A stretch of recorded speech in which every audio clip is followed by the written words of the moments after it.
So, the Five Nights at Freddy's movie is on the way. In 1 month's time, we'll be graced with the first in what is supposed to be a trilogy of FNAF movies, and I couldn't be more excited for it. However, there is one thing that has certain members of the fanbase riled up.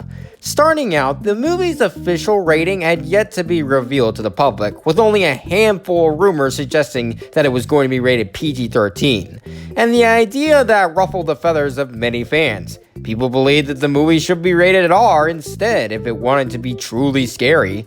Now the rating has been revealed to be PG-13, and while some fans have come to live with it, several others aren't very happy with this. Some are even screaming about how much they want an R-rated FNAF movie, which is why I'm here to say, no, you really don't. You may think you want an R-rated FNAF movie, but I personally believe that the very notion of an R-rated FNAF movie is a genuinely bad idea, for various reasons, to the point where I felt the need to make this video, rather than just express my thoughts in a community post. Also, you may or may not be seeing the return of the blue border, as YouTube is very picky with movie footage.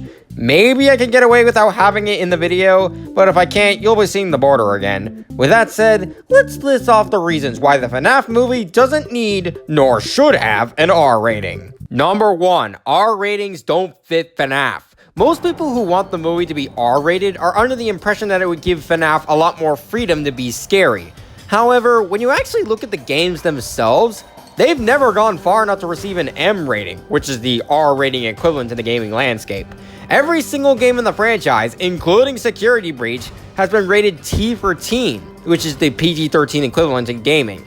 And that really makes sense if you've actually played the games. Yeah, there's spooky animatronics and jump scares and the like, but very rarely does FNAF ever show anything explicitly bloody or gory. That kind of stuff is reserved for the 8-bit minigames in the pre-Help Wanted era of FNAF. And that's honestly for the best, as the subject matter in the minigames is stuff that needs to be handled with a delicate hand. So with that said, let's just entirely throw out the idea of us seeing most of the missing children's incident or the Bite of 83 in any capacity. Like, get real. We have had instances in the past of fans trying to insert more violent imagery into the world of FNAF, but none of them really fit at all. Granted, some aren't as extreme as others, but to put it simply, extreme blood and gore can't work in the context of FNAF. At least, no one's found a way to make it work outside of the 8-bit minigames. And before you say that the books exist, and their often excessively violent content is proof that it can work in the context of FNAF, I'm going to ask you again to get real. The Silver Eyes novels have barely any graphic material in them, and the few instances there are just amount to one comic panel involving a blood splatter or two. As for Fazbear Frights and Tales from the Pizzaplex, the former is a load of fanfiction-y nonsense designed to be as outrageous and unrealistic as possible in order to scare the kiddies who are somehow allowed to read them. And the latter, from what I know, is far more grounded and contains very little in terms of graphic material. Plus, both series are paperback books that only tell you things rather than show you them. Granted, there are graphic novels of the first 3 Fazbear Fright books with a 4th one on the way, but from the screenshots given, it appears that it's going the Silver Eyes route of being as light as it can be regarding the material.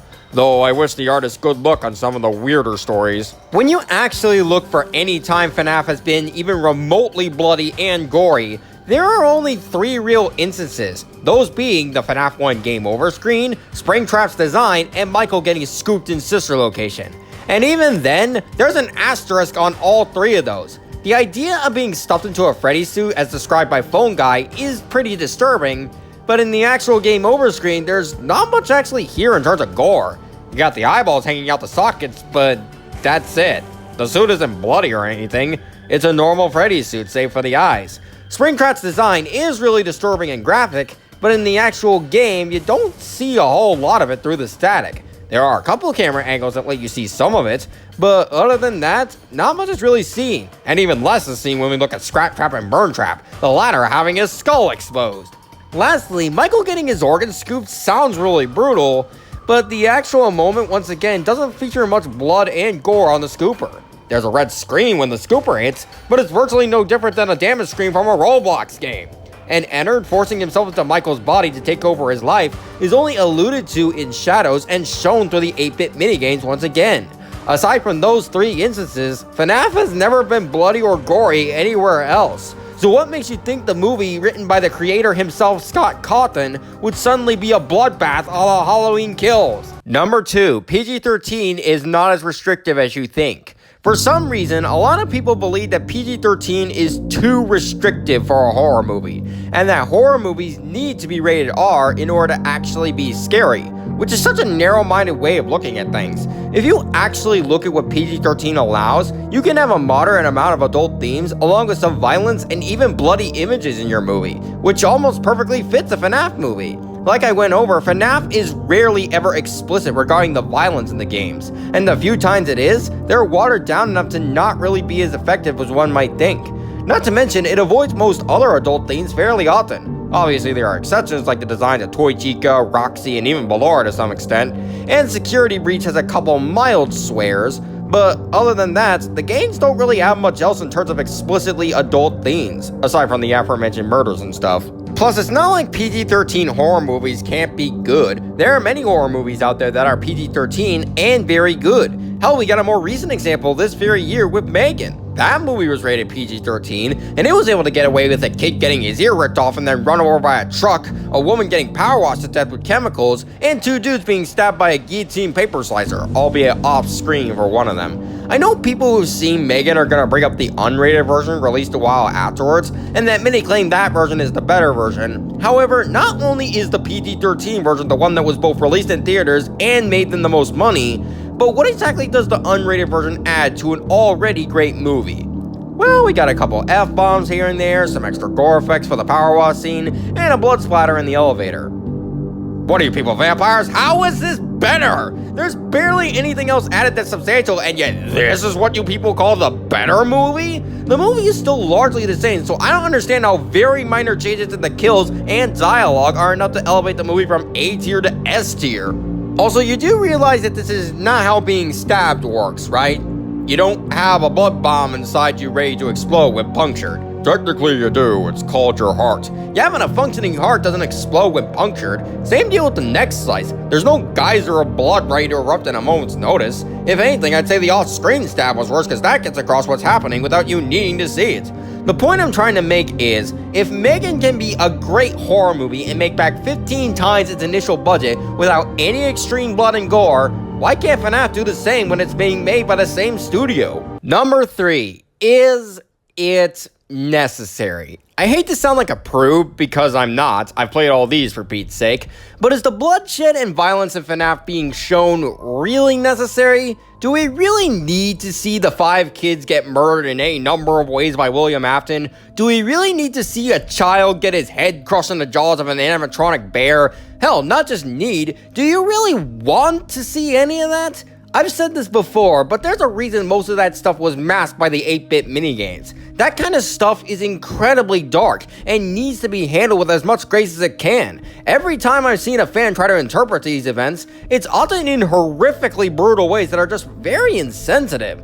Yeah, I mentioned before that the movie Megan had a child get run over by a truck, but not only did you only see the faint blood trail on the road, but the kid was also an asshole. He kinda had it coming. Do you want to know why FNAF has been so successful with its horror for so many years?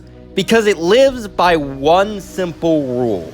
What's implied is scarier than what is shown. You could try to argue that seeing a bunch of gruesome murders is scarier, but the fact of the matter is, the human mind can always think of something worse. Things like the bite of 87, Jeremy cleanly slicing his face off in Help Wanted after being possessed by Glitch Trap, and William getting spring locked are things that could be shown, but the games opt not to because they know you can picture it yourselves in your minds better than they can show it themselves. Granted, that last one might actually be shown in the movie since William is confirmed to appear while wearing the spring Bonnie suit, but the point still stands. Hell, even the books knew this to some extent, which is why they had you read descriptions of the horrible happenings the expendable protagonists went through, rather than showing you their deaths directly. Of course, it's not going to be a case anymore thanks to Fazbear Frights being adapted into graphic novels, with Tales from the Pizzaplex likely following suit, but I digress. With that said, those are the reasons I believe the FNAF movie, as well as the following movies in the trilogy, don't need nor should have an R rating. What do you guys think? Do you agree with me on the movie's rating, or do you think I'm wrong and insist that you need to see these animatronics tear people apart like the Doomslayer? Let me know in the comments down below, and whether you agree or not, you gotta admit one thing, the trailers sure know what they're doing. See you next time, everybody!